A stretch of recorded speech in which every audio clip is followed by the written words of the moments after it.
दोस्तों रिसेंटली अभी हमारे एक सब्सक्राइबर ने कमेंट करके एक सवाल पूछा कि भाग्य ज्यादा बड़ा है या कर्म, हम किस पर विश्वास करें कि भाग्य पर या कर्म पर। तो कई बार दोस्तों हम लोग भी ऐसा ही सोचते हैं कि यार कर्म ही करें या भाग्य पर निर्भर रहें, क्योंकि अगर भाग्य में जो कुछ लिखा होगा वो हमें मिल ही जाएगा, ऐसा बताते भी हैं लोग। लेकिन कर्म से भाग्य भी बदल सकते हैं, ऐसा भी बताते हैं लोग। तो हम क्या करें, कई बार हम इस कंफ्यूजन में रहते हैं। तो आइए इस वीडियो को पूरा देखेंगे और जानेंगे कि इसमें मेरा ओपिनियन क्या है और शास्त्र क्या कहते हैं। राम राम दोस्तों, एक बार फिर से स्वागत है आपका हमारे channel the lotus I community में। दोस्तों भाग्य वर्सेस कर्म, इसमें हम कोई क्लियर आंसर नहीं दे सकते कि ऐसा ही है।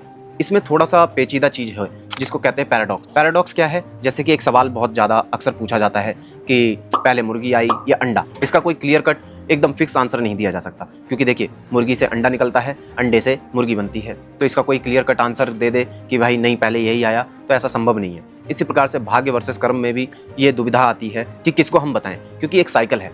जैसे हम कर्म करेंगे वैसा हमारे भाग्य का निर्माण होगा। तो प्रेजेंट में मैं जो कर्म करूंगा उससे मेरा फ्यूचर निर्माण होगा। मेरा फ्यूचर किस तरीके का होगा वो कौन बताएगा, आज का प्रेजेंट का कर्म। पास्ट में मैंने पिछले जन्मों में जो कर्म किए होंगे उससे मेरा आज प्रेजेंट बना हुआ है। अब भाग्य क्या होता है दोस्तों, आप समझ सकते हैं कि पास्ट में हमने जो किया है वो अभी प्रेजेंट में जो कुछ मिल रहा है वो हमारा भाग्य है, क्योंकि अब हम उसको बदल थोड़ी सकते हैं। यदि मैंने पास्ट में बबूल का पेड़ बोया है तो कांटे ही मिलेंगे ना। तो भाग्य में हमारे क्या लिखा है, कांटे। तो भाग्य कोई ऐसा नहीं कि ईश्वर बैठे हुए हैं और आपको दंड देने के लिए कि ले भाई डंडा लेके आपकी पिटाई कर रहे हैं कि नहीं मैं तो इसको दंड दूंगा, ऐसा नहीं है। हम जो पास्ट में कर्म करते हैं वही हमारे भाग्य का निर्माण करता है। अभी प्रेजेंट में जो कुछ मिल रहा है वो भाग्य के भरोसे यही तो होता है। हम अभी जो कुछ करेंगे वो हमारे फ्यूचर का निर्माण करेगा। अब जैसे कि कठोपनिषद में नचिकेता जी को यमराज जी बताते हैं कि भाई आपके सामने दो चीजें आती हैं, विकल्प आते हैं, प्रेय श्रेय। प्रे क्या होता है, जो हमें अच्छा तो लगता है परंतु उसका जो रिजल्ट होता है वो बहुत बुरा होता है। जैसे कि मैं चॉकलेट खाऊं, मुझे बहुत अच्छा लगेगा। मैं चीनी खाऊं, मीठी चीज खाऊं, फैट वाली चीजें खाऊं, मोमोज बर्गर चाउमीन खाऊं, तो मेरे को बहुत अच्छा लगेगा, स्वाद में तो अच्छा लगेगा, बट क्या लॉन्ग टर्म में वो अच्छा होगा, नहीं। तो वो प्रे यानी अच्छा तो दिखता है बट उसके जो परिणाम होते हैं वो बहुत घातक होते हैं, यानी दूरगामी जो परिणाम होते हैं वो बेकार होते हैं, हानिकारक होते हैं। अब दूसरा क्या है, श्रेय। श्रेय मतलब शुरू में तो कड़वा लगता है, बेकार लगता है, पर उसके जो रिजल्ट होते हैं बहुत अच्छे होते हैं। जैसे कि एक्सरसाइज करना, सुबह सुबह उठ के हम जब एक्सरसाइज के लिए जाते हैं, जिम करने जाते हैं, दौड़ने जाते हैं, तो हमें बहुत बुरा लगता है यार थोड़ी देर और सो लेता। लेकिन जो उसके रिजल्ट आएंगे 1 साल 2 साल बाद आप एकदम फिट हो जाएंगे, आपकी हेल्दी बॉडी हो जाएगी और आपको बड़ा अच्छा लगेगा।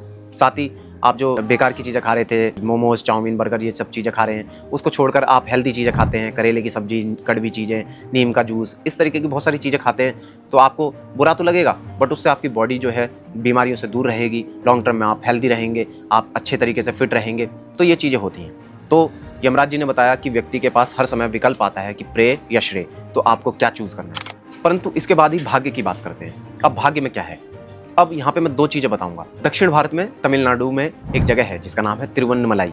वहां पर एक संत हुए हैं जिनका नाम है रमण महर्षि। तो भगवान रमण महर्षि काफी साधना करते थे, उनको ब्रह्म ज्ञान प्राप्त हो गया बचपन में ही और वो घर छोड़कर निकल गए। वो मौन की साधना करते थे। तो एक दिन उनकी माँ जो है उनको ढूंढते हुए आई कि चल बेटा मेरे घर चल, वापिस चल, क्यों ये बाबा बन गया है, संत महात्मा बन गया है, क्यों घर छोड़ दिया है। माँ की ममता तो ममता होती है।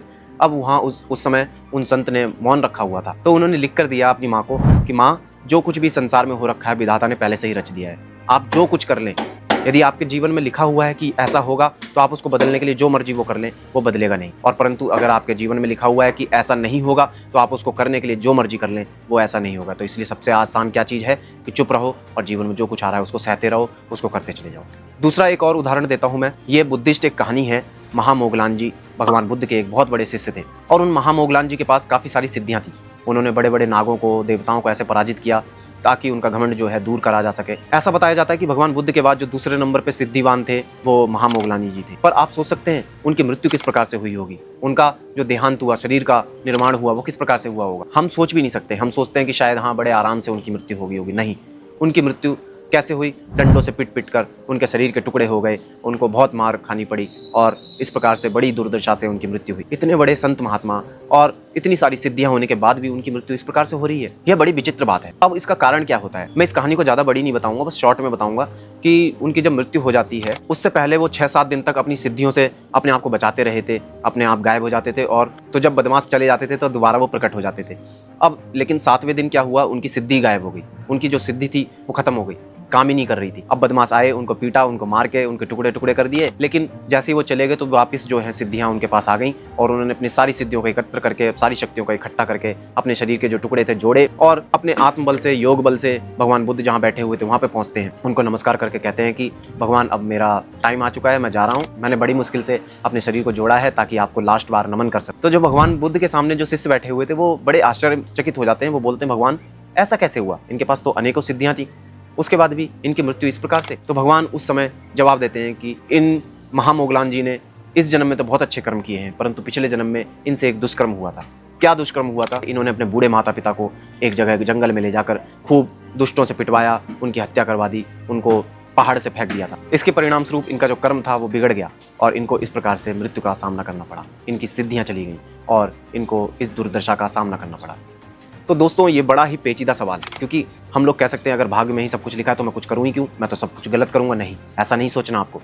आपको हमेशा सोचना है कि मेरे को अच्छा ही कर्म करना है, लेकिन जो भाग्य में आ रहा है मेरे जीवन में उसको सहसा स्वीकार करें। क्यों? क्योंकि आपको नहीं पता कि आपने पिछले जन्म में क्या बुरे कर्म किए हैं या कौन से अच्छे कर्म किए हैं। इसलिए जो कुछ आ रहा है उसको स्वीकार करें और आगे भविष्य को सुधारने की बात करें। इस समय प्रेजेंट में जो आप अच्छा कर्म करेंगे वो आपके अच्छे भविष्य का निर्माण करेंगे।